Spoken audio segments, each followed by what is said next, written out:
that's a stack. That's a fat bag. I love Pinterest. I actually have 1 million followers on Pinterest. I love Pinterest. 1 million? 1 year ago, no one said metaverse in our world. And there's nothing more dangerous or poisonous to a company's culture than achieving your mission. So I've read 740 applications.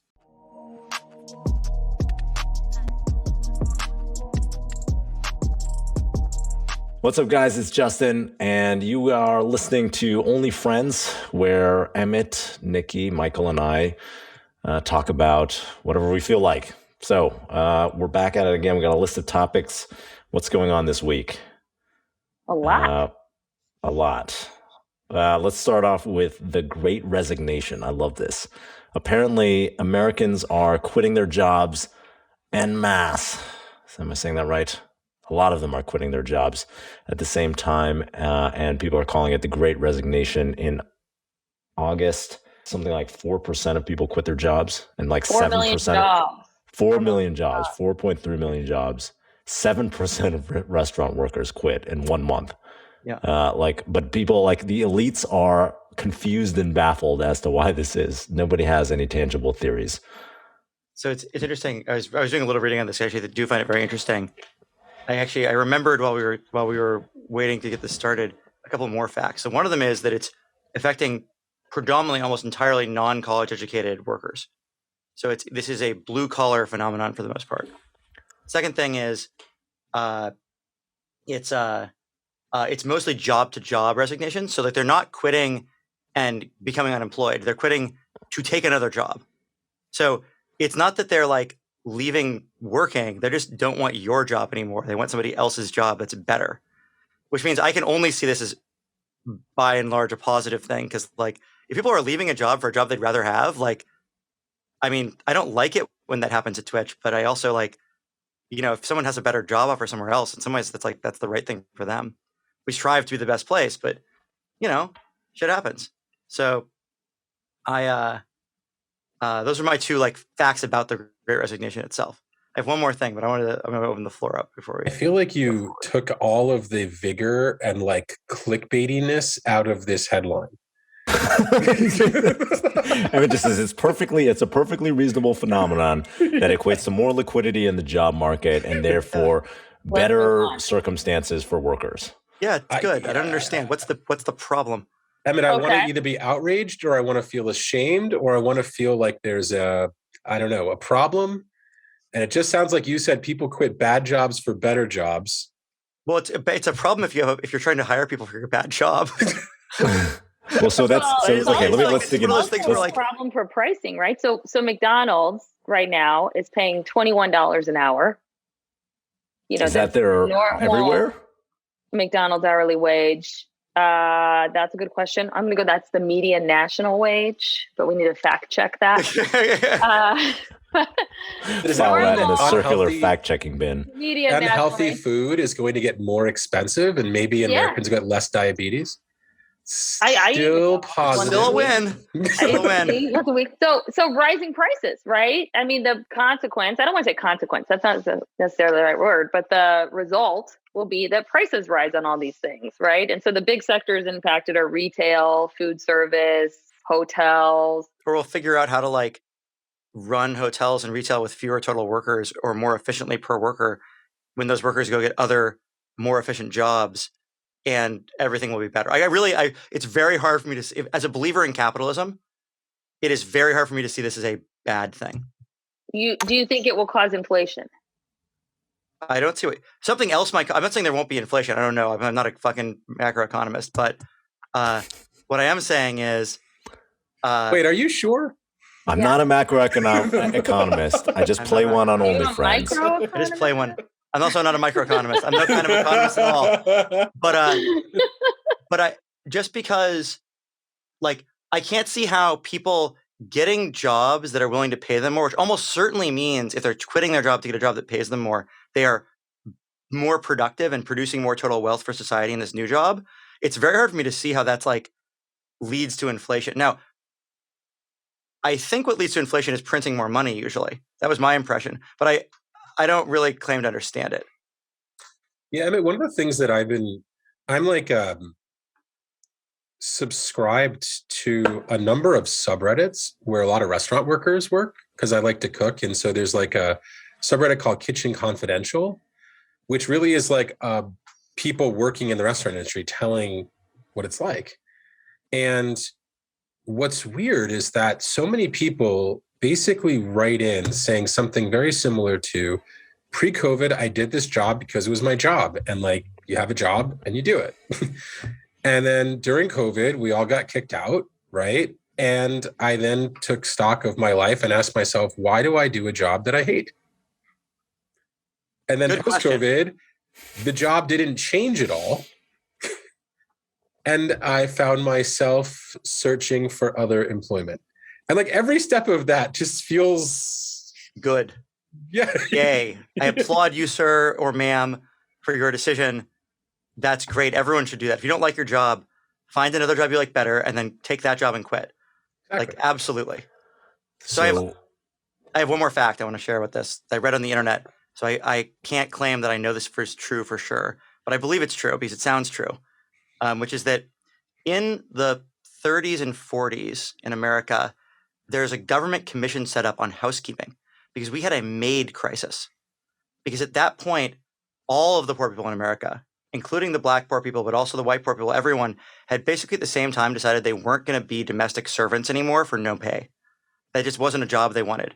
And you just couldn't hire domestic servants anymore. Like they just kept quitting. And people who were used to being able to do this, like got pretty upset about the fact they couldn't hire people for this job. And there was literally a government commission started to study this problem.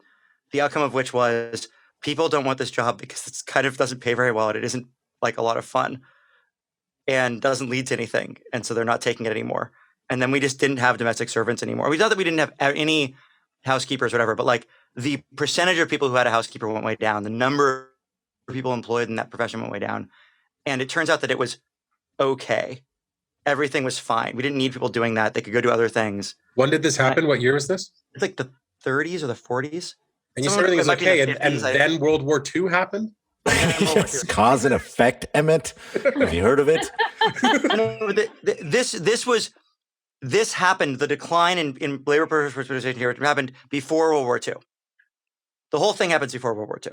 Cause and effect was studied in Macroeconomics 101. Okay. So back to I didn't miss that class. Okay, we get it. I took macroecon in college, but I missed that class. So what you're saying, Emmett, is that people don't want to work at these shitty fast food jobs anymore or as line cooks or whatever. They have other employment opportunities. So like Domino's Pizza can't hire anyone. And in the future, we're just going to have to make our own fast food and that'll be okay. Everything will be okay. Or robots will do it, or they'll pay them more or something. But the world will change. And people who have this assumption I can always hire a person at this salary or this wage to do this job will have to figure out how their life is not that way anymore. Well, and Emmett, I think you said it before, the jobs will get better, right? Like we funded a company in the last YC batch that basically says, why does the person who takes your order at the drive-thru need to be physically at the restaurant? Like the whole economy runs off Zoom. Why can't that person sit in their house and take your order and then put it into the computer? In the Philippines? No, in America. Like, and it turns out they can. Okay. And then the other thing I know where this is going though. Why can't that person who takes your order at the counter do the same thing? And it turns out they can. And so literally like these folks have turned this work into work that you can do remote. And I would argue that it's better. And like, as a result, you don't have to think about the labor supply within 5 miles of your restaurant. You can think about the labor supply in all of America. So I think the jobs will get better. Why? Amazing. And, I think a lot of automation will also happen, right? Where restaurants will have to manage cost and margin. If they're paying $21 an hour, they're going to need to have those people in sort of supervisory roles. And software has to come in and play a role. I mean, Michael, you're kind of at the front lines of this, so I think that's a good example. But where are we seeing automation and software in some of these spaces that used to be $12 and $13 an hour jobs? I think there's a lot of room for innovation there, right? If nobody wants to be at the front desk of a hotel anymore, nobody wants to be at the cashier at a McDonald's anymore, like software is going to have to play a role unless these places shut down. Personally, as a millennial, I'm very excited for this future where I can just get a touch screen and no more humans whenever I check into a hotel. Because like, Really? isn't that what we really want in our life? Just more touchscreens? No. I know. No. But Like, do you Yep. like the QR code on the restaurant? I want the menu back. No, physical menus are nice. I want But I don't know if they're coming back. That costs money. All right, let's move on. Next topic. It's rumored that PayPal is going to buy Pinterest for a cool $45 billion. That's a stack. That's a fat bag. Is this what do you guys think? Is this a good deal? Should they be doing it? Why would they even do it? It seems like they're very different, disparate businesses. I'm trying to come up with the corp dev person's pitch why this makes perfect sense. The thing that I read is that maybe Pinterest can be turned into an eBay. So But, it's like eBay buys PayPal, and PayPal buys future eBay in this circle of life, Ouroboros. It's this circle of corp dev. Okay, I think it would be this. PayPal wants to be a super app, and they have a goal of getting to 700 million users in 2025, and there are like 400 million today. And they're at the bottom of the funnel of commerce, right? So 50% of commerce flows through PayPal, I think, of digital commerce, something like that. That's not a fact. So they're buying top of the funnel. Pinterest is top of the funnel, and they're the bottom of the funnel. And I think they're probably going to have to fill the funnel. But if if I were pitching this, I'd say PayPal, that wants to be a super app of commerce, needs to sort of surround itself and build the funnel. They need something that helps with discovery of products. They need something that helps with inventory of products. And ultimately, they're going to complete the transaction of products. Right. How do you do that? I forgot you worked at Goldman. There we go. But let me ask you from the user perspective. As someone who uses PayPal and finds it fucking lovely. Awful. I thought you were going to go a different way on that one. Sorry. Wait, I don't understand how using Pinterest, which, look, I love Ben and I love Pinterest. In theory, there's this whole curating thing. I think that now when I look at Pinterest, it feels like it's just, I land there because I Google search for some image and then I accidentally got there and then it kind of tries to suck me into this Pinterest vortex. And I'm not really sure what additional value Pinterest is adding. Pinterest is amazing. If you haven't used Pinterest for its intended purpose, you just don't understand. Pinterest is not, if you're showing up there on SEO results, I understand why you would not think the experience is good because that's kind of out of context. But we were going to go decorate a room in my house. And it's amazing. It is the best service for creating a mood board of all the stuff you might like. That's just that. I want to go shopping. I've done that. Yeah, it's great. That's a good use for. What would you rather use for that? No, I'm not actually asking that. I'm more asking. I'm not saying it's bad for that, and I think Pinterest is great for that. I used it. I hired a fancy interior decorator, and I pinned a bunch of shit to show them what was what I wanted, and great. But I feel like most of that was my once a year use case, and then or maybe once every couple of years, and then most of my interactions with Pinterest have been through this SEO kind of spam. So yeah, I agree with them here. Pinterest's target customer. Yeah, not you're even not. a little. Yeah. Right. That's some 50-year-old who lives in suburbia saying, "I don't understand this TikTok craze."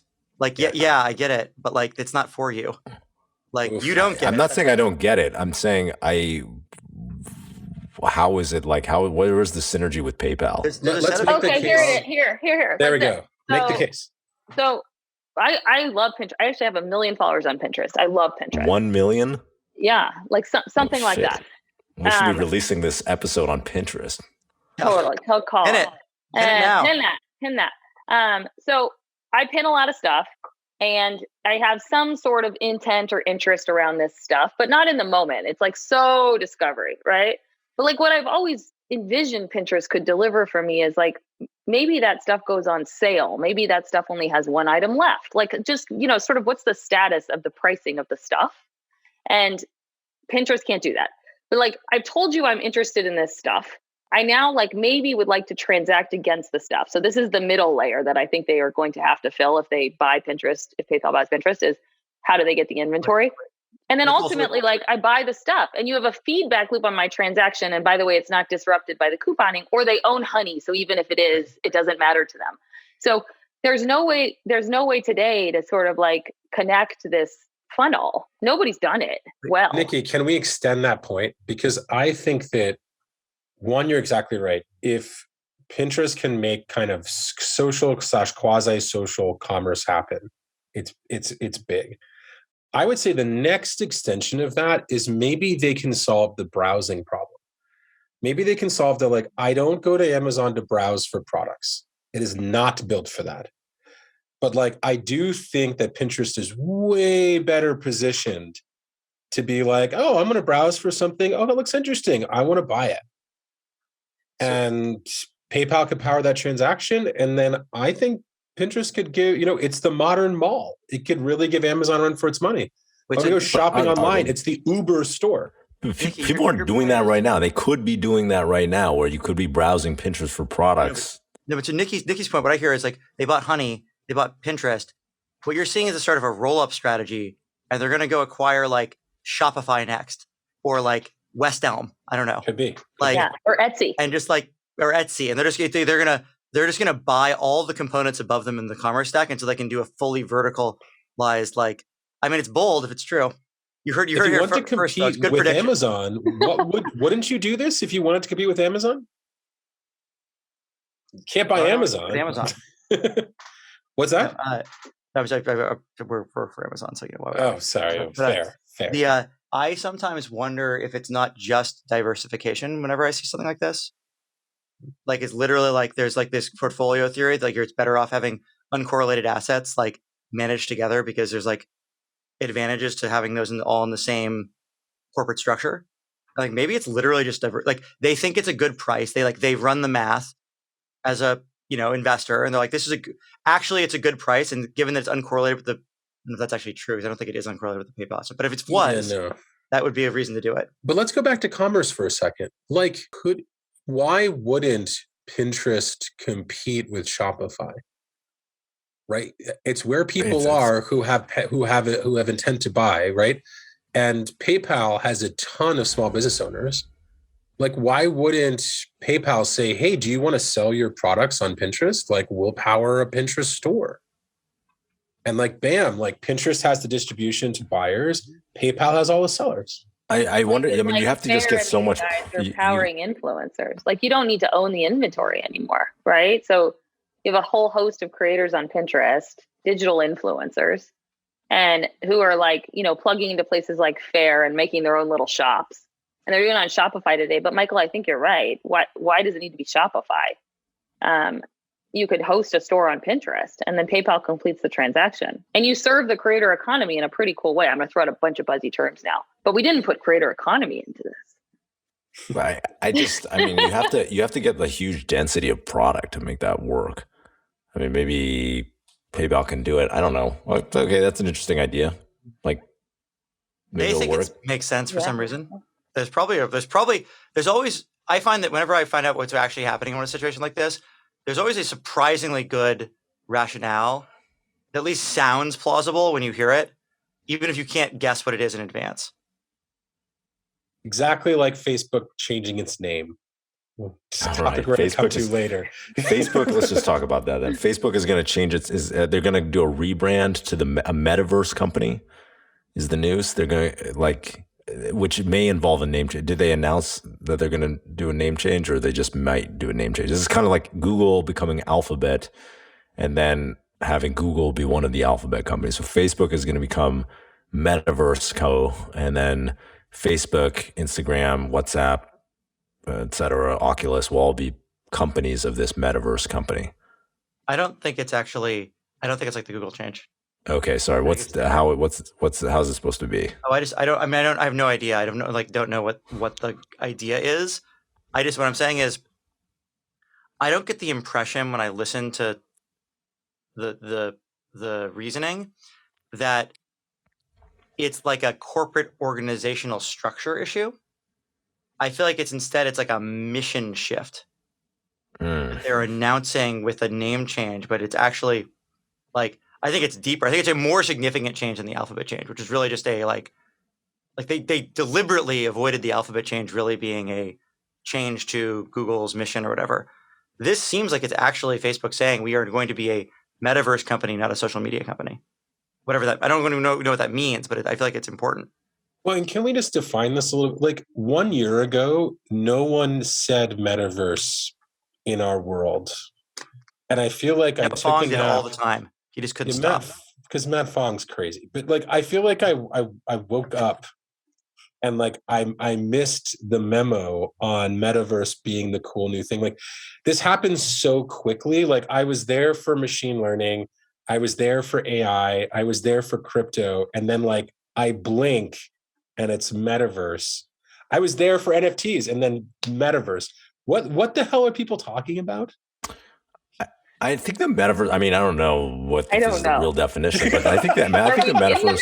No, I think the metaverse is. How am I supposed to invest in these companies if I don't even know? Hey, just hang on a second. Let me talk. So I think the metaverse is people ascribing real value to both digital things and their pseudonymous or digital identities, and in a way that's different from before. And I do think that has inflected this year with, people paying real money for PFPs, right? Like for NFT PFP projects, like the profile pictures, right? Like a Bored Ape Yacht Club, or a CryptoPunk, and having that be, they're displaying that, people like being in these games and like, kind of in a different way, feeling like they're like involved in this community or part of a community in a different way than they ever have before. And I mean, this is like a continuation of all the stuff that's existed for 20 years with like MMOs and, different digital spaces and now Discord servers and chat servers and Discord servers.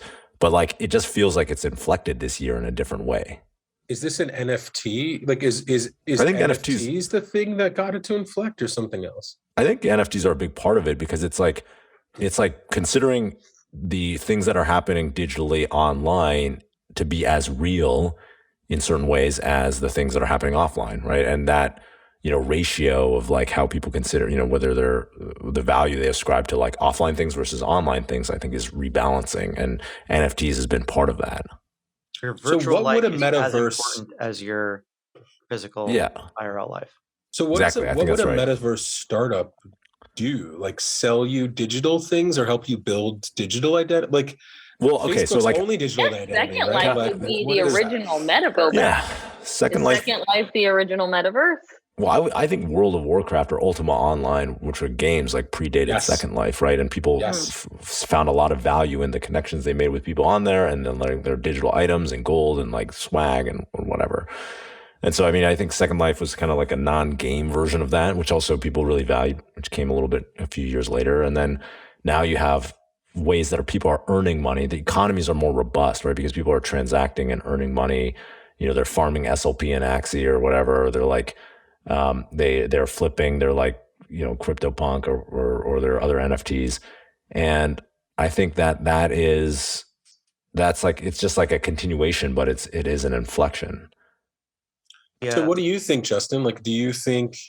I think it's decentralized though. I thought, I think a lot of people thought Metaverse is going to be more like Ready Player One, where there's like one. Wait, please. Snow Crash. Come on. Okay, Snow Crash, fine. Well, there's going to be one app or whatever, right? Well, Snow Crash was actually a different vision. I'm saying like, I think a lot of people thought it was going to be like Ready Player One, where there's like a single universe, right? There's like, it's like everyone lives in Roblox or whatever, right? And like Roblox is the metaverse. But what I think is really interesting, and the way that it will evolve, because I mean, if you look at like the way digital services have evolved, or maybe like Web3 services specifically, and like different protocols, right? It hasn't been like one protocol like Bitcoin or Ethereum that's won out. It's been like there's a tail distribution of protocols, and there's different protocols for different apps. And I think the same is true of metaverse things. There's like different apps or different digital spaces where people ascribe different value to or participate in for different reasons, right? So this is what's confusing to me, Justin. You just flipped from the place that I hang out with my friends, which in my mind tends towards monopoly, to crypto. No, I don't think it tends to. First of all, the place you hang out with your friends doesn't tend towards monopoly. We chat on Signal. I'm on Instagram. Like I'm, talking to certain people. Like I'm on WhatsApp. Okay, so let me say that slightly differently.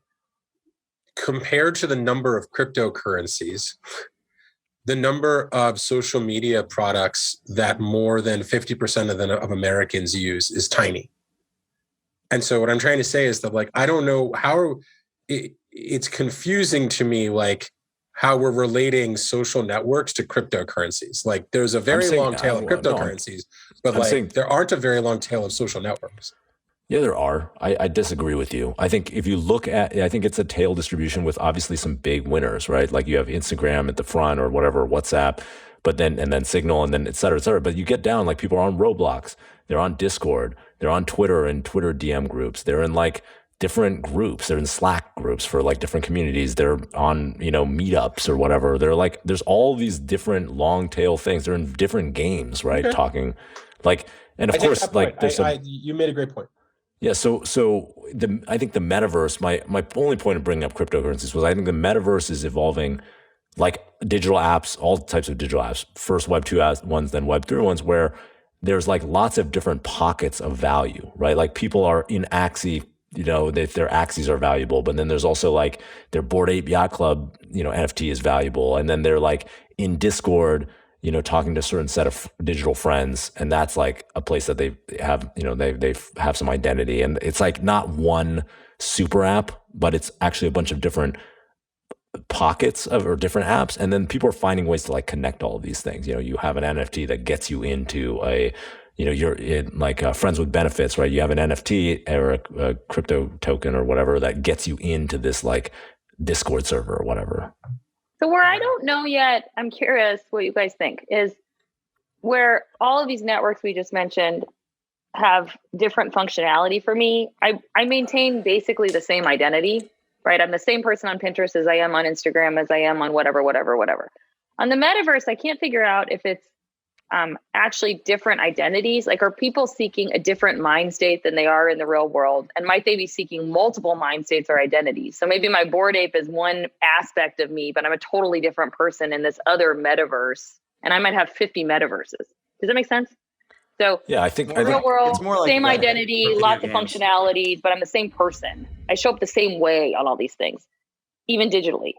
It's like Reddit or video games where you have an avatar that you build up over time, but like you might have more than one. It might vary over the places. You can reinvent yourself. I think I doubt people's virtual identities. Like you already see this with younger people using like Instagram or TikTok. They don't actually just have one identity. They'll run multiple Instagram accounts.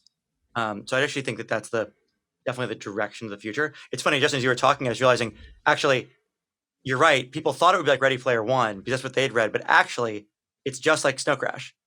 Snow Crash describes like the metaverse. The metaverse is the term coined in Snow Crash, and they describe it as a protocol. Neil Stephenson describes it as a protocol that anyone can participate in, rather than a program where someone's running. Which is exactly what you're saying. That like it's going to be a protocol you can participate in, not a single siloed like service you enter. I think what's confusing to me about calling this a trend is like when there was a social networking trend, there were products that I used that didn't exist before and then existed afterwards. And so I could associate a trend with a set of products. I feel like what's concerning to me is that like there's been a series of trends where like I don't perceive the same thing happening. Right, like AI and ML has penetrated almost every product that I use, but it's not perceivable in the same way that like a social network was, or like the chat revolution that we went through was, or the video revolution that we went through was. And I feel like this feels like another one where it's like, I'm not using a new product that I didn't use a year ago. And so it's a little bit more confusing to understand this is a trend because it's like, I'm looking for where to grab onto it. You've done a great job of explaining it. But spiritually. There are products, right? It's a little bit like my mom not using Facebook in 2008 or something like that, right? Like she's maybe behind the ball. Like maybe I'm too old. Yeah, no. I'm saying like there are products, right? Here's the products. Like Discord is one of the products, right? Where people are living. So maybe you're using Discord. Maybe not. I think that's cheating. I don't think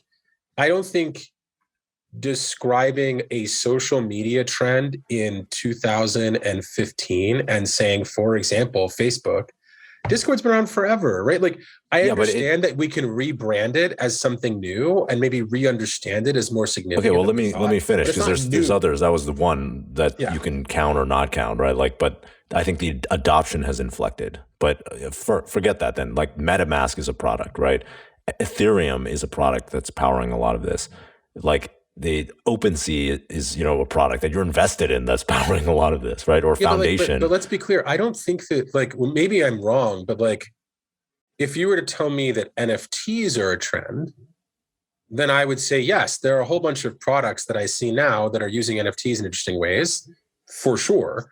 Like if you were telling me that crypto was a trend, I would say yes, of course, crypto's been a trend for a while. And there are a whole bunch of new products that I used, including MetaMask, right? Including Coinbase, right? So it's like, I think that's what I'm having a hard time teasing out is like, most of the things you're talking about are existing products.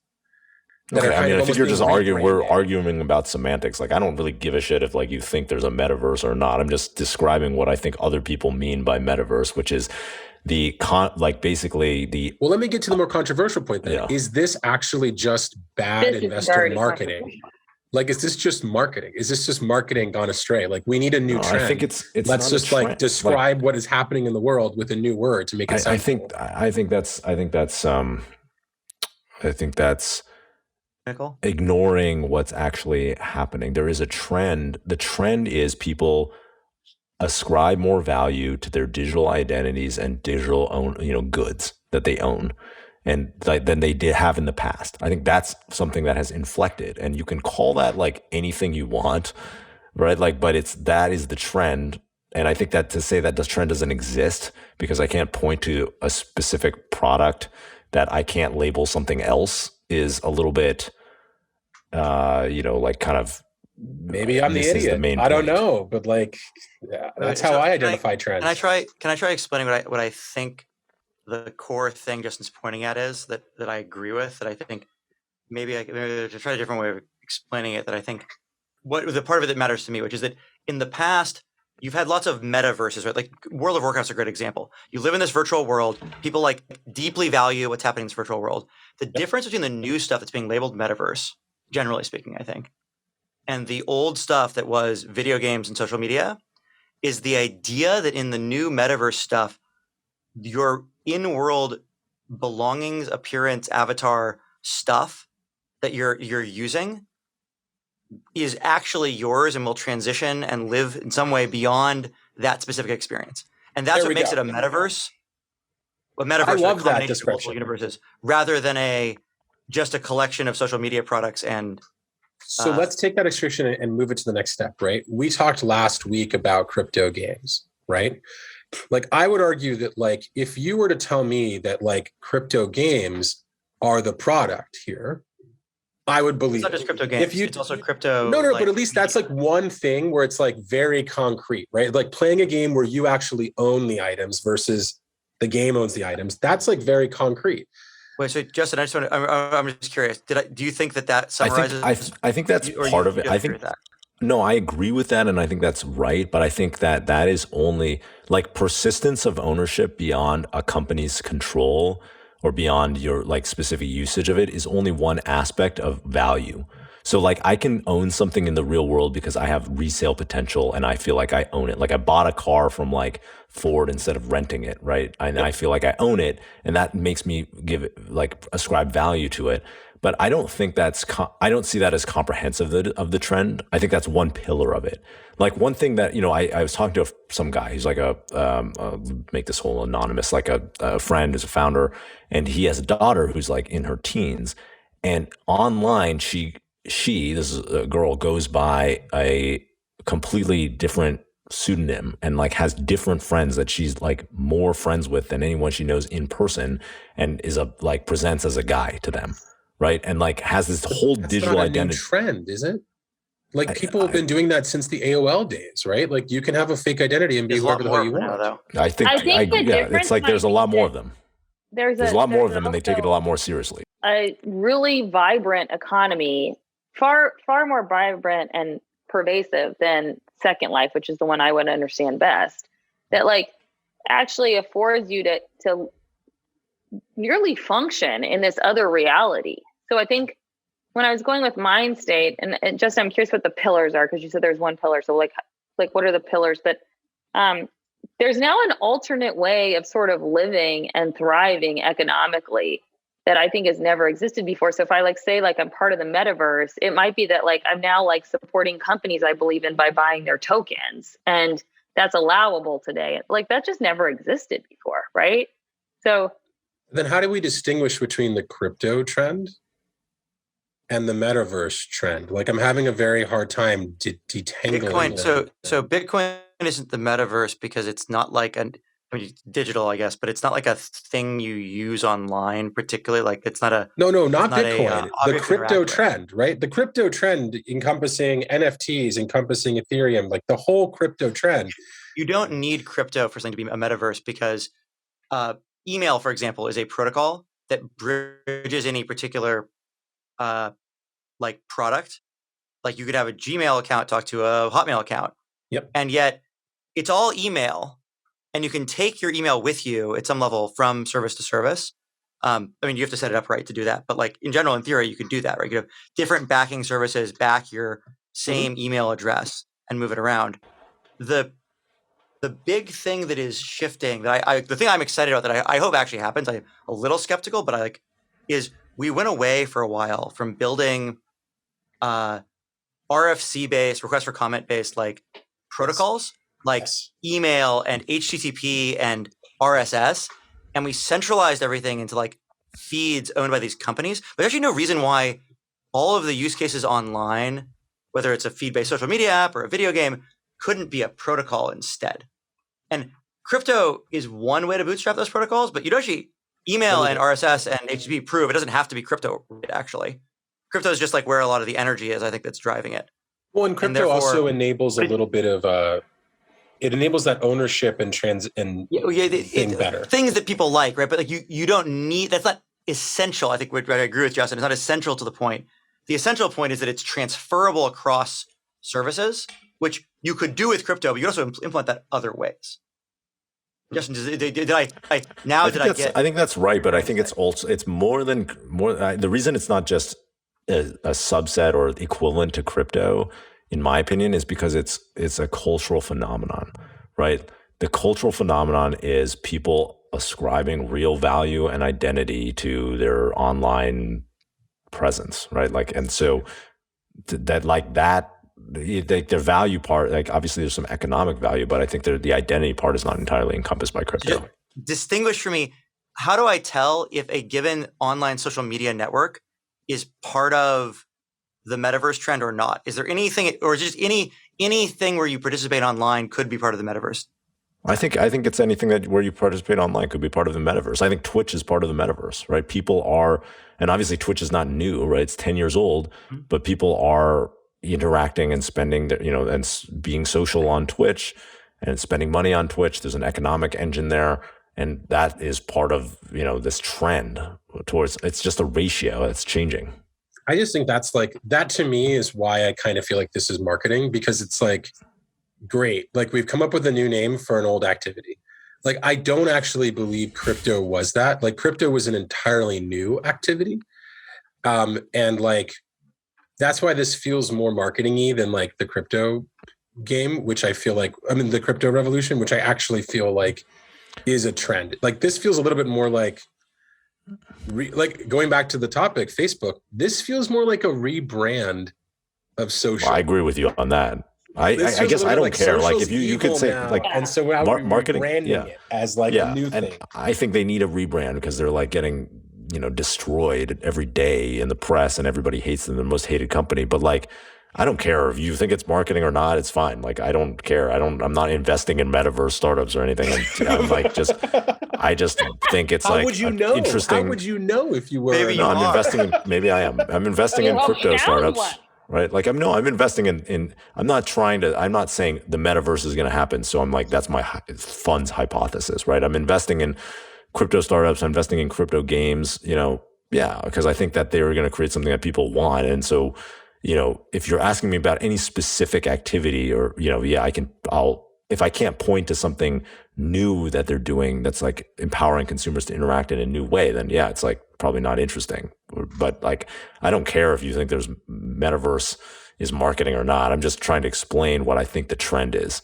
Is this something that maybe we could agree on? Is there a world where like the Facebook model dominated social, and so social was like attached to real identity? And like, could we basically argue that like the hidden thing that happened is that in many ways, Instagram decoupled that? Like it moved back to a world where like you didn't have to have your real identity. It wasn't. I don't think that's Instagram. I think that's been more Reddit and, than fair. There's an Instagram. Fair. Well, Instagram with fakies, right? I'm just saying that like Facebook required real identity, and Instagram, Reddit, a whole set of other folks didn't. And maybe what you're basically saying is that in some ways social should be quote unquote rebranded, or a new name should come up with it, because it's being too associated with real world identities. And now we live in the world where maybe 50% of the time you're doing something social, you're not using your real identity. It's not really you. Sure, maybe. Yeah, maybe like there's a new wave of social behavior and apps where I think pseudonymous has become more powerful and like important to people over time. But it seems like many of the use cases in the metaverse that you talked about, let's say Axie and the punks and Bored Apes, like they have an economic layer to them that I think is different than Twitch, in that on Twitch, or I'll just pick whatever, you put money into the system, but you don't get money back. There's no economic return. And like asking these things like Bored Apes, like I put money in, and maybe that's also related to my identity, but I can also sell that thing later. And so to me, the metaverse it does have like this economic layer in which I'm contributing in and can gain back from, that feels different than social networks, where I contribute a lot and you make money on my shit through your advertising programs. And so maybe you could just argue that it's extending everyone can be an influencer, right? It's basically saying that like we're building a speculative network and anyone can speculate. Whereas like in a traditional social network, you have to have a large following to participate in the economic upside. Yeah. Now you just have to put money in and you might be able to participate in the economic upside. Yeah. There's a speculation thing there. But do we think that this is going to work then, though? Like, do we think that Facebook rebranding it like this? What would work mean? We're talking about it. I think work would mean it just worked, Michael. We're talking about it. Let's imagine that work means some version of. Well, let's identify the problem, which is social is being identified as bad, and Facebook is identified as the king of social, therefore the king of bad. So working would be somehow people think better of Facebook, right? Wouldn't that be working? Facebook needs to convince, the only people Facebook really needs to convince, it's the same person that every tech company needs to convince its own employees. And if Facebook's own employees believe that there's an important mission that everybody's working on together, that is good. And if they believe not that is bad, because that is like, tech companies are driven by their employees in a way that like other companies might have like a oil well they own or something. Tech companies have like the product of the minds of the people who work there. And so do you think it's going to work on the Facebook employees? Depends on how good the sales pitch is and whether they're really serious about it or not. I have no idea. I think they also have another constituency they have to, worry about right now, which is the government regulator. Like, I think that they are in a very precarious, like there are bills out there that are like basically proposing that they open up, that social networks and, kind of like large tech companies have to open up their data to, the customer data, like to create data portability and allow like open APIs, which I, for the record, I think are like a really good thing to encourage innovation in America. But that is like, a core part of their economic value, right? It's like creating these walled gardens. Every social network started off probably a little bit more open and went closed over time as they realized the value of the user data. Facebook did it, but also Twitter and, pretty much everyone else. And so I think that is something that's like, not existential for them necessarily, but like definitely will affect the like long-term value of the company over time in like a really big way. And they're at this like point where it like, I'm not really sure what's going to happen, but like it's on the minds of like many legislators around the world. And, you've seen that in China there's like this reported news article of the Chinese government considering forcing, all these social apps like Douyin in China to like open up their data and allow other apps to interoperate with them, and like search in their videos and, have access to their user created content. Which basically like makes it much more of a competitive market, right? And if you're a monopolist, like, it's like Peter Thiel says, everybody who's like a monopoly wants to pretend they're like in a perfectly and they're in competition, right? Like all these companies, like Facebook is basically running various monopolies and social networks and does not want to like enable competition, especially with their like data. Simple point, like, isn't the way that Facebook going to rehabilitate itself going to be creating a product that the general public falls in love with? And isn't Facebook's core challenge that they can no longer buy that product because the government will not allow that acquisition? And so fundamentally, they've hit the next kind of existential, almost like foundation level crisis, like Harry Seldon crisis in the company, which is like, can they from scratch invent a product that everyone loves again? Like they did with Facebook. And if they do, all this stuff blows over. And if they don't, I actually don't. Why pleasing your employees is the thing. Yeah, I agree with Emma in one part, but I actually don't think that they need to do that because I think they already have that. I think most normal people don't give a shit about the politics around Facebook. They like Instagram, they like WhatsApp.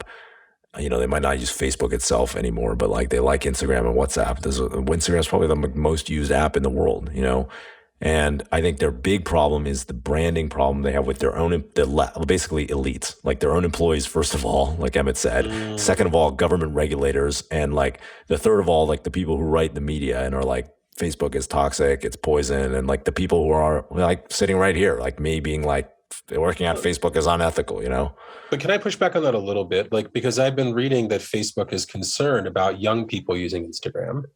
At the same time, people my parents' age are like starting to get into Instagram. Like, why isn't this just a simple argument that like we're about to see Instagram do Facebook? We're about to see the older people get on. That's the easiest way to get the younger people off. And those early folks, because Facebook was trying to build Instagram for kids, right? Right? Like the only reason why you do that is because you're afraid of your bottom of your top of funnels going away. They're probably going to be prevented from doing that. So why isn't this just a simple crisis that they're looking at their numbers and saying, oh, we're not the new trend. Like Instagram is cresting. I'm not saying it's not dominant. It's clearly dominant, but it's cresting. And we know from experience that something else will rise now. I think you're right, Michael, except that you're right in that ultimately Instagram will fade. Ultimately WhatsApp will fade if we look at history. And then though your other point, which was that, and they probably can't buy their next innovation. And so, which is basically what they've done to date. And so then I get to Emmett's point, which I totally agree with. It has to come from inside. They're not going to be able to buy their next big thing. The things they have that are big today will fade. And therefore, everyone in Facebook needs to be mission set against creating the next big innovation. I mean, what else are they going to do? I love that. You connected that so well. You're basically saying this is one of the hardest challenges Facebook's ever going to have to do. And if Facebook employees don't like Facebook, they're never going to be able to pull it off. So it's more than like liking or not liking. Facebook in some ways, I think, has an existential crisis. For the same reason Microsoft had an existential crisis when they kind of won. Because Microsoft had a vision in the 80s and the 90s. I think it was actually like publicly like stated, which is they wanted to put a desktop computer in every home in America, which at the time they stated it sounded like crazy. Like, really? And then they did it. And there's nothing more dangerous or poisonous to a company's culture than achieving your mission. And Facebook had a mission, a very clear one. We're going to connect the world. We're going to connect everyone together into one connected network where anybody can reach anybody. And they did it. They succeeded. It's working. And now what? and And what happens is when you hit that point, it's really hard. You wind up focusing on, well, how do we extract more value out of the system we've already built? Because there isn't any pathway to creating 10 times more value. And that's like intrinsically toxic and bad when if you go that pathway, when that happens. And I see the metaverse as an attempt, I don't know if this will work or not, but it's an attempt to create a new mission. It's all about changing the mission. It's an attempt to create a new mission that people can believe in and that matters, and that will, maybe it creates a new product, maybe it morphs the existing products. I don't know. I don't know what the idea is. I don't have any insight into that. All I know is that if my mission was connect everyone on Earth, like connect all people together, and I was Facebook, I'd be like thinking really hard about how I'd succeeded and I really needed a new goal. That's a great point. I love that. That's a great point. We should get every single person to create a second identity, because now you've literally doubled your users. That's the problem. We need more identities per person. I figured it out. Nikki, you're genius. Because we can serve different ads to you based on which person you are, right? And that's great. Yeah. But now I'm sorry, because I was like really bought into the metaverse. Not the way Just articulated, but if you had asked me, I would have thought, I'm not sure what it is, but it's definitely important. And now I'm thinking Facebook has just totally mind fucked me. Like, did they make the word up? And like, what? And anyway, so no, I think it is co-opting it. Well, all right. Like, so let's keep going. Metaverse, Facebook. Maybe that'll be a successful rebrand to their employees. Maybe not. I think the real challenge to Facebook is going to come from another angle, like Trump social network. Did you guys hear this? This Trump announced he's going to create a new social network called Truth. Apparently he has some organization, like some Trump media company or something, that's raised money at a $1.6 billion valuation to like create this. What do you think? Is it going to work, or is it going to go the way of every neocon conservative social network like Wikipedia? What was it? Gab was one? Wikipedia, the splinter off of Wikipedia, because Wikipedia was too liberal. So there's a Conservapedia that like has the conservative point of view. Right. Conservapedia. I think there was Gab, which was like some sort of like conservative Twitter. Parler. These are all like, they get a lot of news because they're like the conservative version of like whatever social network, but I don't think they get that much usage, right? Like their usage is pretty de minimis. Like, is Trump gonna be able to create anything of value? One, no. Two, this conservative social network is the same as the liberal social network. It's called Facebook. And the amazing thing about Facebook is they can put conservatives and liberals on the same platform and have them not even know that each other exists. And it's amazingly impressive. It's amazingly impressive. So no, I think that Trump is kind of unfortunately locked out, and like I really think he should have thought a little bit harder about his strategy. Getting yourself banned from Facebook and Twitter is like pretty dumb. It is a pretty knockout move. I mean, I don't know much about it. I'm just learning about it now. I guess I'd say I'd probably approach the question like I would a pre-seed company. Like, is this a massive market? Do I believe this founder can execute? And does he have a unique vision for a product or a problem? And so, do I believe he can execute? I don't know. Has he done historically anything successful? Really? I'm not sure. It's like nebulous to me. I'd say no. I think it's probably a pretty massive market. And does he have a unique vision? Probably not much more than Fox News. So I kind of wouldn't put money into the Truth. That's there. That's all I got. I wouldn't put money into the Truth. See, that's good branding. It's like that just. I told you the liberals don't believe in truth. Sorry. I don't know. I think like my hope whenever I see something like this, I've not seen like what they're actually launching, so I have no idea. My hope is that there is always that someone's going to try to do something that's like actually different, that's like distinctive in some way, that like whether they're going to test some new idea for how to get people to connect in a way that is meaningful. I hope it's not just a clone of existing stuff with like different branding and like a different, like a different logo, because there is actually a lot of white space, I think, still in social media. There's a lot of opportunity to try new stuff, and like you raise that much money, you have the ability. You have the capital to build something new. And I don't know. I hope they give it a shot. What do you They think, try Jesse? something new. I think it's gonna fucking suck, and no one's gonna use it except for a handful of Trump, hardcore users. But even those people want to interact with other people some of the time, so they're gonna go back to Twitter. Speculatively, would you buy the cryptocurrency that I'm sure will be associated with it? Ooh. I mean, I'd probably buy it if I had some early access or something, because I feel like it's gonna be just a huge Trump pump. Smell But I those would truffles, immediately sell those it. NFT truffles deep in the forest. I'd YOLO on them. options on this, on some speculative Trump cryptocurrency, just to see what happened. But I don't think it's a long-term good bet. I mean, basically, I haven't thought about Trump since he was deplatformed 10 months ago or whatever. And I just think that this is more evidence that the social networks, the FAANG companies, have become way too powerful and now control the fate of mankind. Mankind fate controlled. Michael, would you buy the truth coin, the Trump coin? No, I don't believe in speculating. There you go.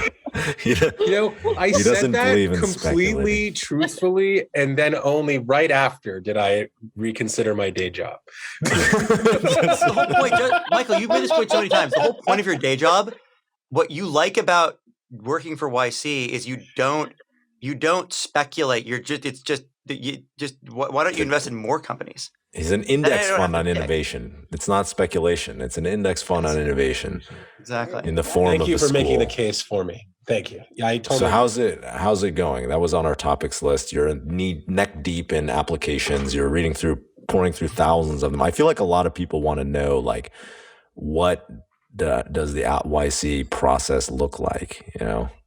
So I've read 740 applications. Our internal deadline for finishing reading applications is tomorrow.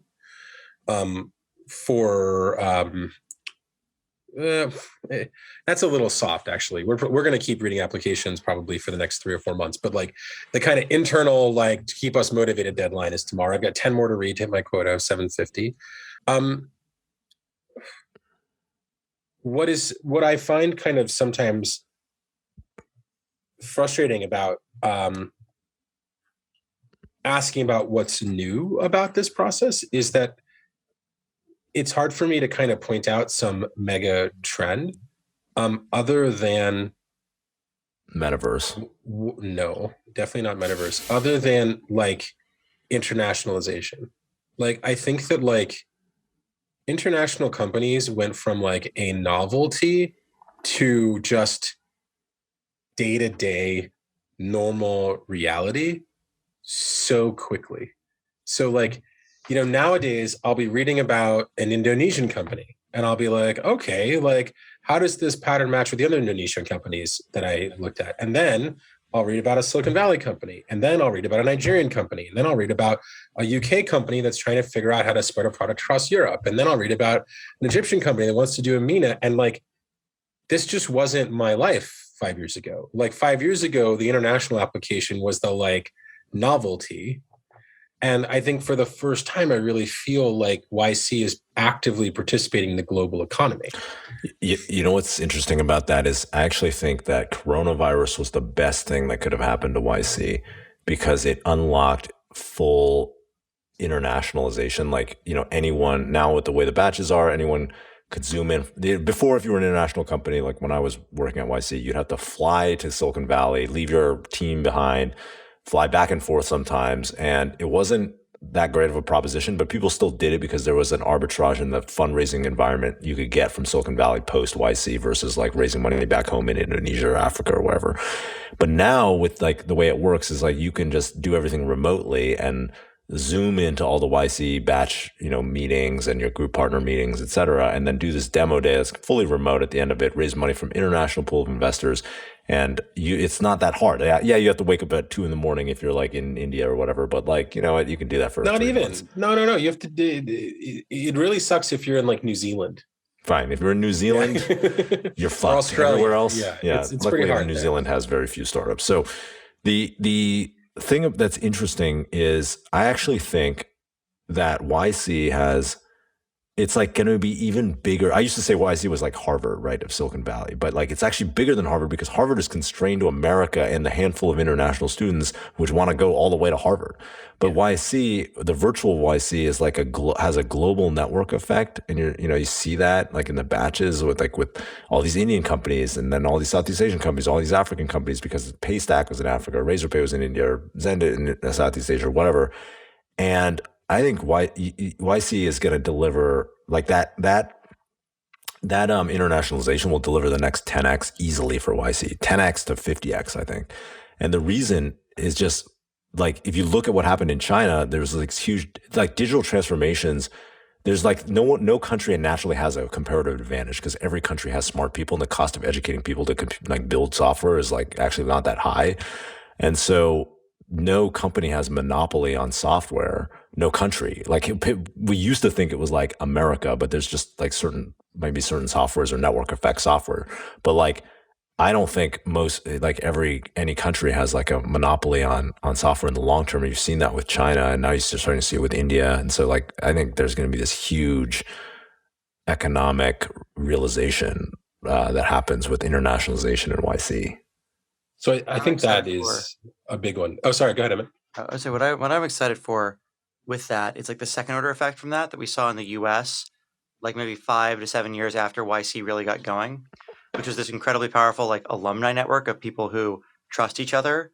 And it's not even like it's not even like an alumni network for like, you don't get anything concrete out of it other than you can talk to the person and they'll actually like take your call. And like, if you have a valid proposition that is worth proposing, you might actually get it heard. And like, but that's actually super powerful because it's really hard to tell who's worth the time. And people wind up just not talking to anybody because they can't trust anybody because they don't know who to spend the time with. And I'm really excited for there to be an international network like that, not only for people in that country where like, the Indonesian founders all know each other, but then also crossing country boundaries where you want to do. And I just think that's really good for the world. I think that's a positive thing. I think one of the challenges and interesting things that I see though is one, it teaches me more and more every day how lucky we are in the US. Like, US founders tend to take the United States for granted. Like, incorporating is easy. Paying taxes is relatively easy. Operating is relatively easy. Like, compared to a lot of places around the world, like, hell, we think our politics is bad, but like, America is a pretty freaking stable place. Making US dollars is nice. And like, I think that one of the tricky things that I see is that when we start funding companies from these other places, they just have a higher local operating tax. And so, in some ways, those founders impress me more because it's just harder to do business in a lot of other places. And I actually think that I wonder which countries are going to start figuring that out. I didn't appreciate how much of an innovation America being business friendly was. And like being almost designed by honestly, by capitalists, right? It was designed by capitalists. And like, I didn't really appreciate that until I started seeing some other systems where it's like, like, you'll have a different take on this. Like, Michael sounds like he's ready to move to Texas. No. I have a question. California capitalism is perfectly fine for me. I have a question. When does YC have a partner in every major software market? Like every major I would say if country. we let's look at history, right? When it took about 7 to 8 years for there to be a large number of alumni partners who are active at YC. So my gut is go region by region and like add 7 to 8 years, and suddenly you're going to have like a plethora of very experienced potential partners. And like, you better believe that we have lists. Like, you better believe that we are thinking about which founders today become YC partners tomorrow. Yeah. And what's cool about our structure is that like, they won't have to move.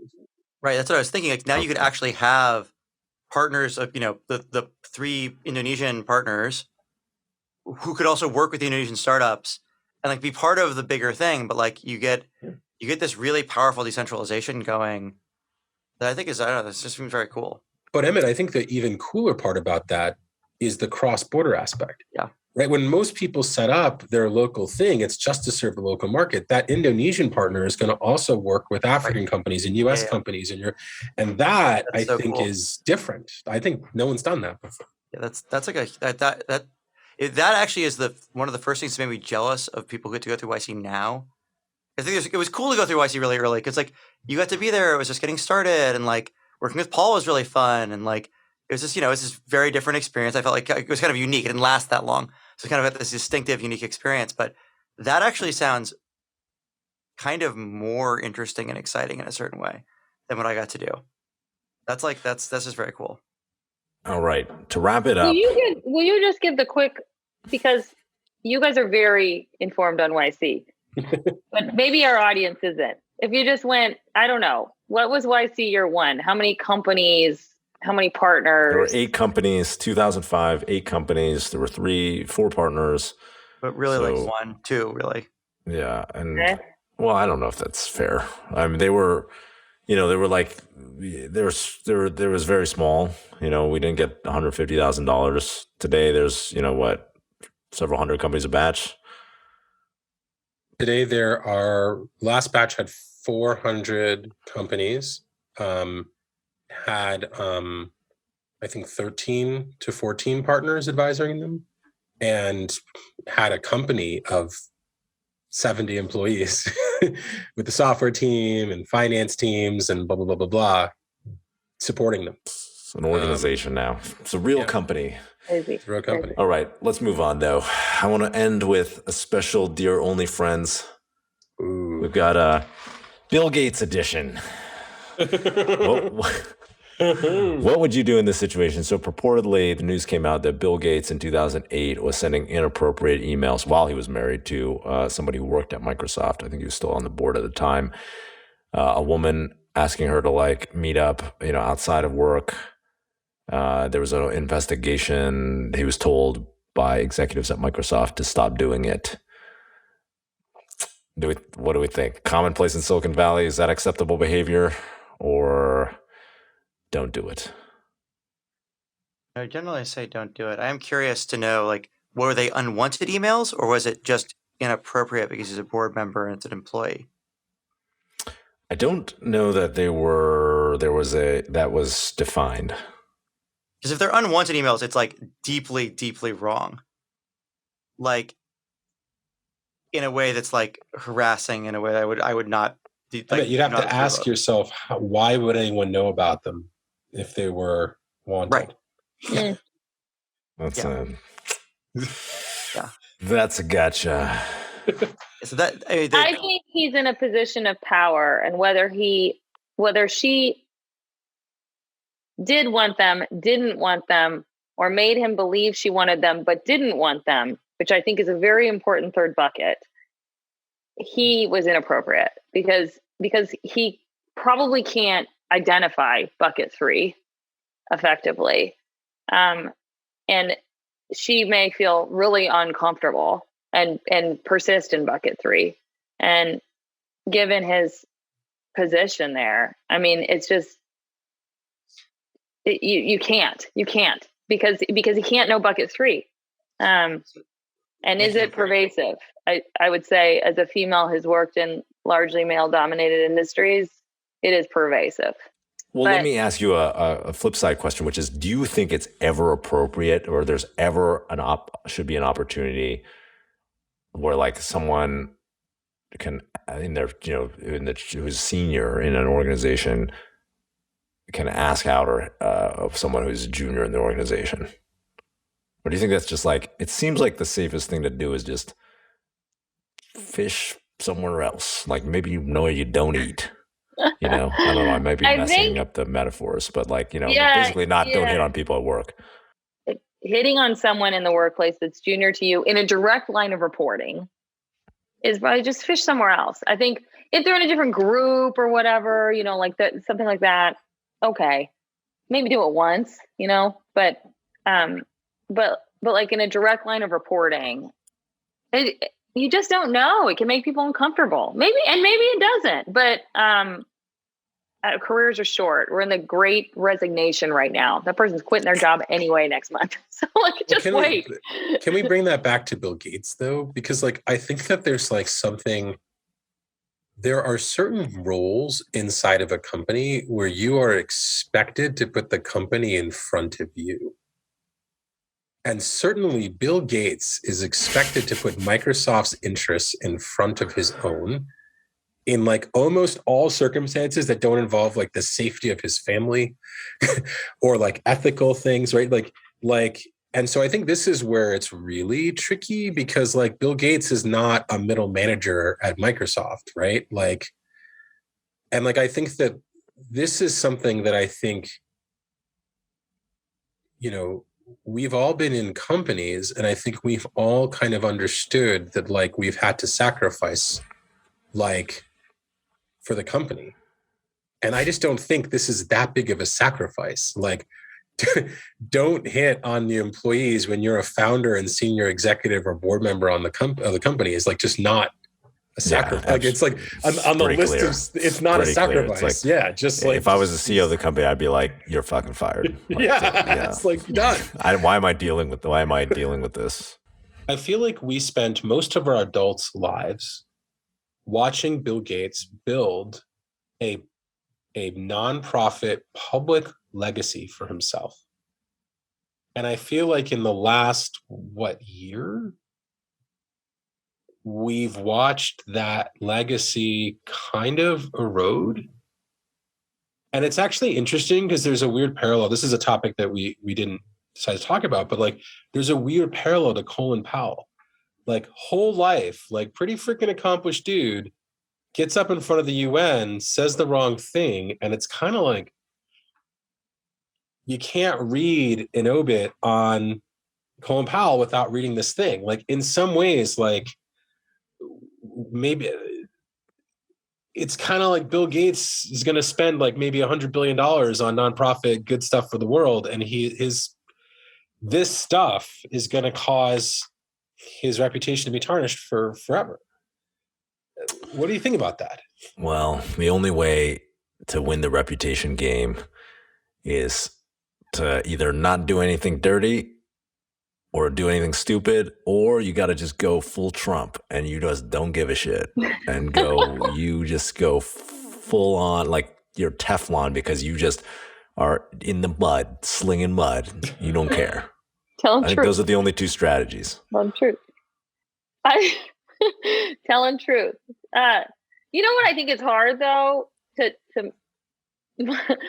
I love slinging mud. Michael, to your question around like, well, what do you do? And if you take one action and you tarnish your reputation and your good work forever, and how do you make these decisions? I mean, I would say I think it's really complicated. And the two examples I have is when we had some Me Too challenges in the VC community, like all the male VCs indexed hardcore to like would not meet me in person alone. Like always a female associate came. Mostly actually the female associate was much better positioned to understand my business. I mean, it skewed so hardcore. And is that like good for female entrepreneurs? No, that's not good, right? That's like not a good outcome for us. But I can see why everyone did that, because like, what if I perceived a breakfast invitation as like, inappropriate? So anyway, I think it's very hard. Well, now with Zoom, it's like, you can't be, like, hey, let's have a Zoom. You can show up with one-on-one with a woman and you could just record the whole thing and like, hey, there's no impropriety here. I'm on Zoom. Slinging mud. Yeah. But you know what I mean? It's hard to know. I think the lines are really gray. It's hard to know. Anyway. I mean, what do you guys do? What do you guys do? Oh, I meet with people. Well, I don't meet with people anymore because of COVID and Zoom. But like, I don't. Michael just doesn't do any dirt. He's not doing anything inappropriate in meetings. Yeah, but no, I don't even think it's that. I think it's more like,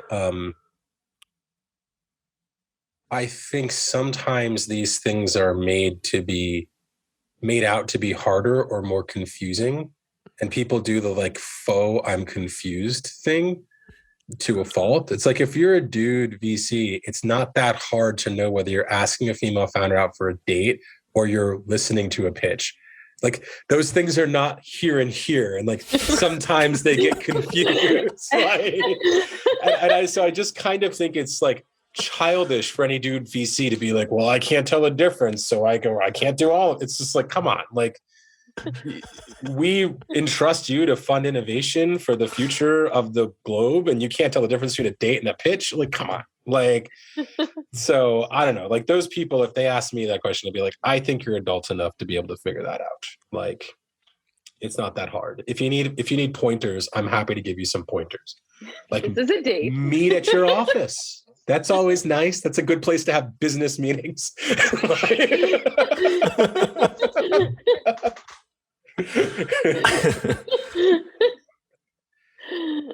Sometimes like the clueless, oh, I don't know what to do, I've got to protect myself, is just a bunch of bullshit in my opinion.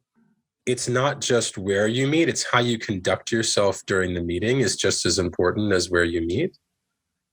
And I think too, like, this is really about respect, right? Like, it's like, do you respect the other person? Like, the other person is there because you are in this temporary period of power because you've access to resources and they want to make the world a better place. Like, do you just respect the person who's trying to get your time, or do you not? And I think the problem in the investor world is after the 1,000th pitch, it's really hard for some people to respect the person who's approaching them in the 1,000th pitch, right? They look commodity. They look regular. They don't, you know what I mean? And I think for people who are like that, like, just retire. You're probably fine. You go sit on the beach somewhere. Like, it's okay. But like, I think that unfortunately, like, people get to that point. And I think maybe that's when they start not treating those people with respect. And, all right. Yeah, there you go. Pivoting back to Bill Gates, though, Bill met Melinda originally when she was working as a PM at Microsoft, which made me think of another kind of like, I mean, I feel like that's pretty common, especially there's a lot of dirt dogs of Silicon Valley who are like at these big companies, like Google notoriously, for example, had lots of executives who were, hooked up with their like people in their who were junior to them, and sometimes who were married to other people in the organization. Like, just there was like a lot of like there's a lot of sketch behavior that's happened in Silicon Valley. Like, do you think that's changing? Is that the norm? Do people get away with it because they're like powerful? I think in general, if I was a CEO of a company or on the board of a company, and like executives in that company or people on the board or CEO, executives of that company were like, can I hook up with people who work at this company? I'd be like, no, you can't. Like, because like, aside from like any ethical concerns, let's say both people are like really consenting and they knew that 100% of the time, all the way. It's like, as a company that's primarily concerned with, producing some results, like, you guys getting together is not one of those OKRs. Like, it's not like the a result. Fiduciary responsibility. Yeah, exactly. A fiduciary responsibility for you to focus on your job and not be stooping other employees in the company. Like, that's it. That's maybe that makes me the Puritan asshole boss, but that's how I'd feel about it. So yeah, I mean, I kind of think it could be like they could be consenting adults who are like super into each other, and that's like great, but like, just get another job and like. But Justin, can I ask that question slightly differently? Like, I think this is maybe the controversial question. Is the end state ideal a workplace where no one who's senior interacts, approaches, asks out, or anyone who's junior? Exactly. I want everyone to wear. Or is the ideal that we have processes and procedures and like a cultural thing in place where like that is not, how do I phrase it? Like, where like that people act in a responsible way, And so that is not seen.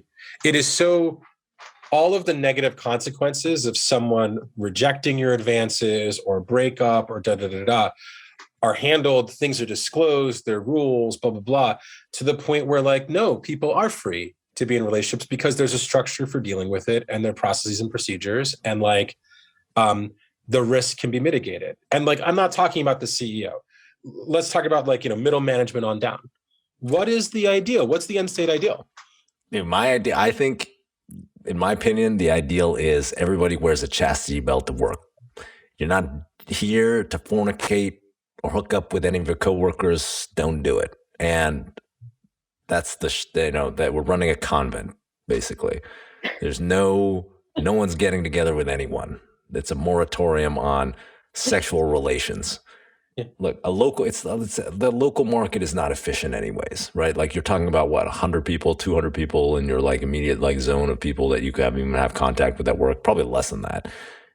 Now we have much more efficient markets. There's Tinder, Hinge, Raya. If you're like a, successful entrepreneur or sexy Instagram model, there's a lot of other places, like just go there. It's great. You can meet people much more easily. That's my, if I'm not even the CEO of a company, my company is 2 people, but like nobody in my company is having sex. Don't date Robin. Yep. You're really into fishing in the other ponds. Your headline is fish in another pond. Yes. Fish in another pond. Fish in another pond.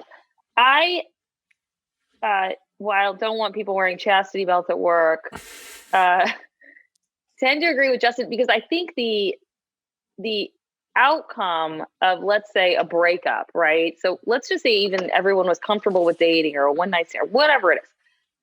Now you've got 2 people and something goes awry.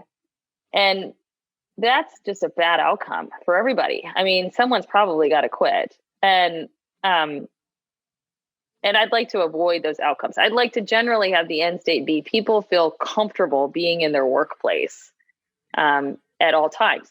And that is, because you're not getting hit on and because you're not salty at some person that you just broke up with.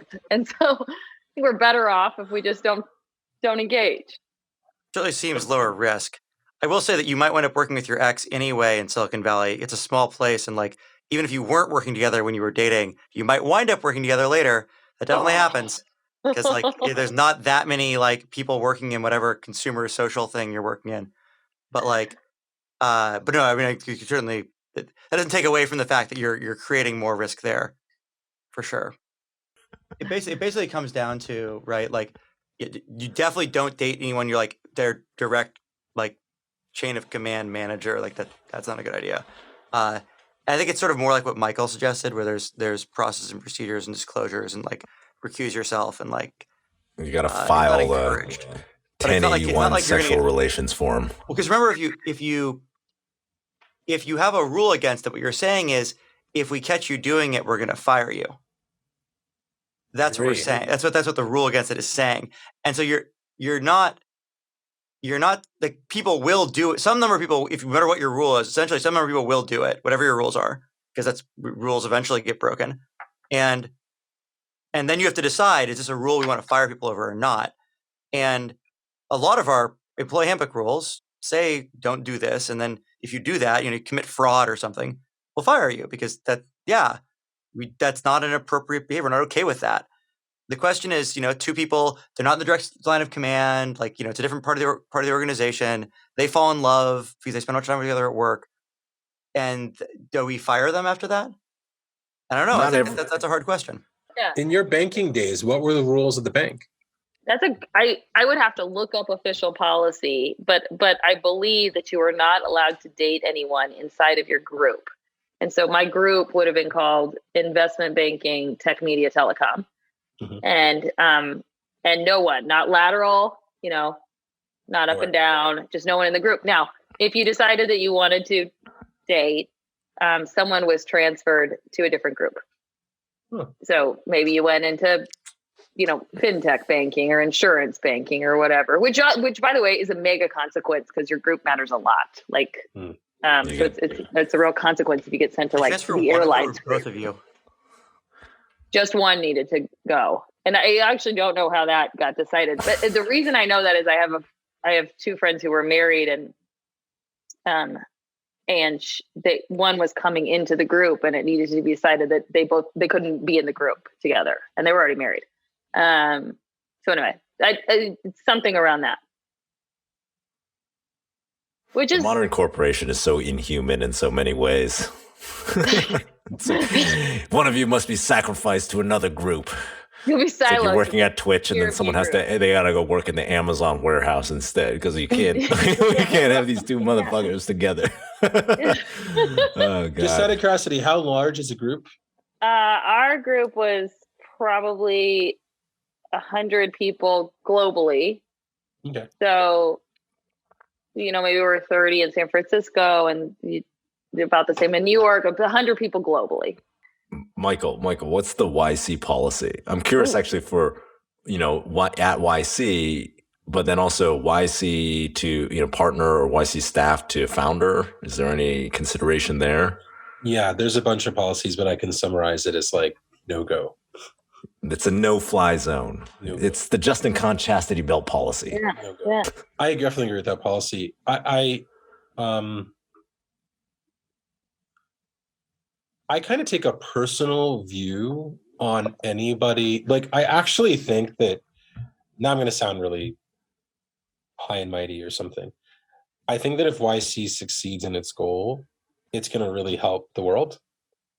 And I take anyone who I perceive to be threatening that goal for their own personal gain as kind of like unethical. Michael wants to destroy them thoroughly. I didn't say that. I take issue with their existence. Michael, actually, I have a question about that. What about founder? I don't know how much this has come up, but like, There's a founder after the batch. There's a founder ethics policy that kind of governs how founders should act as within the network, but that's not like, they're not in an employment relationship with one another. Right. So that's not, and they're not in an advisory relationship with one another. Right. So that's different. But like, there is a code of conduct, like a founder ethics policy. And like, if you act inappropriately within YC, you can be removed. And we have removed founders. That makes sense. And it applies to investors too. When investors act inappropriately to our founders, we will remove them from our community as well. The advantages of a walled garden. Well. Yeah. So yeah, that's actually one of the more kind of heartbreaking parts of my job, is when I have to get involved in one of those situations, and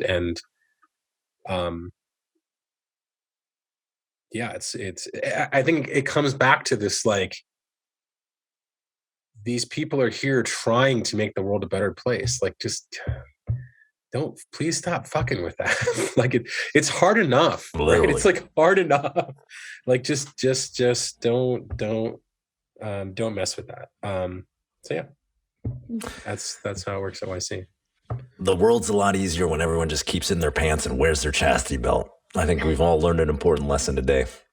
That's your next company. I think you need like a chastity belt that people want to wear. Con. Yeah. Yep. All right. Coming to a direct-to-consumer Shopify website near you. All right. That was the show. I hope you enjoyed that stimulating conversation, and we will see you next time.